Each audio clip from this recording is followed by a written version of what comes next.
Iqela le-ANC okola likruthakuthana ezinkundleni zamatyala kwiphondo lase-Freystata kule minyaka elishumi edlulileyo. Kambe ngo-2012 bade bayakutsho nakwinkundla yomgaqo-siseko. Iinkundla ezahlukeneyo zafumanisa ukuba eli qela liyityeshele imigqaliselo nemithetho yalo yokubamba iinkomfa zonyulo. Kutsha nje, inkundla yezibheno isichithile isikhokelo sephondo seliqela ze yakhupha umyalelo wokuba eli qela liphonononge onke amasebe walo kweliphondo.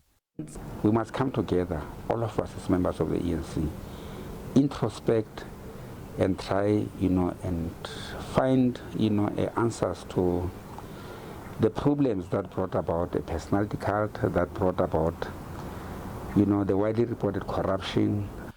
Abanye babo babefake isimangalo ezinkundleni bagxothwa kweli qela ze bangenela unyulo lango-2019 njengomthuzimele. Nangona inkundla yezibheno iwise isigwebo, kodwa bathi soze babuyele kwi-ANC.